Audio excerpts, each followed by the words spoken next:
Então, em síntese, na última parte da nossa aula, em síntese, o que podemos falar sobre a normatização da vida social nas sociedades modernas?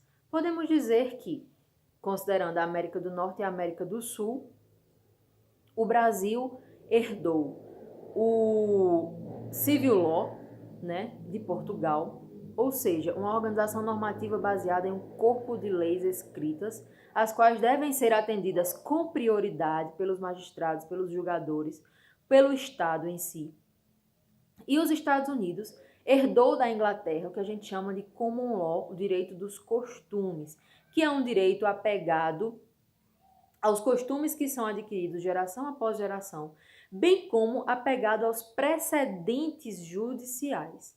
Aí você pergunta, professora, mas aqui no Brasil também não tem a história das súmulas vinculantes?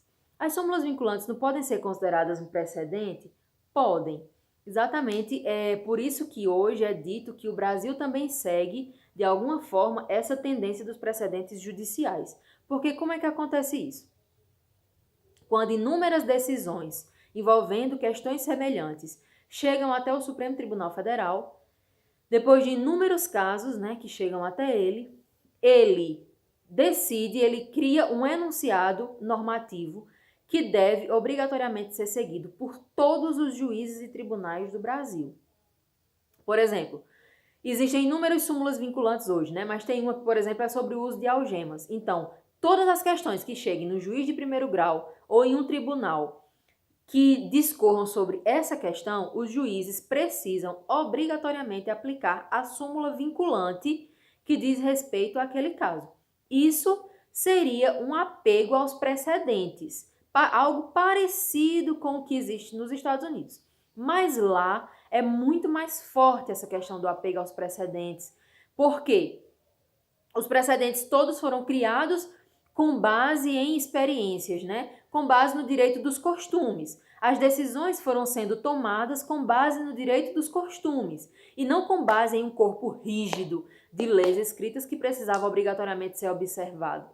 E aí, o que eles pensam? Ora, perpetuar essas decisões é perpetuar o que a coletividade entende como sendo mais benéfico para ela. Se esse direito dos costumes se deu em observação às vivências que a sociedade tinha, em observação aos costumes que elas foram adquirindo, no momento em que um juiz decide com base nisso, ele está respeitando tudo que foi decidido, tudo que foi entendido como mais adequado para aquela coletividade.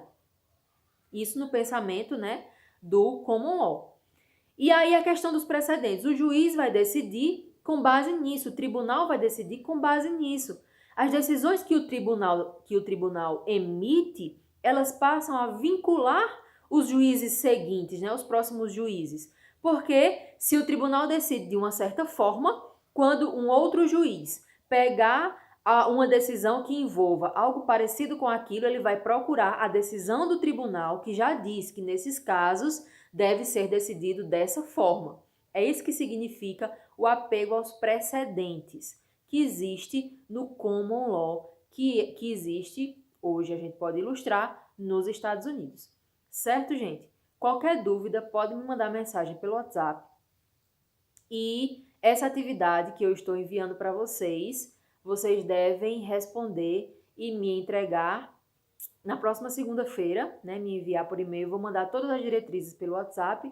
E aí, certo? A gente se encontra para vermos o próximo conteúdo do nosso programa. Valeu!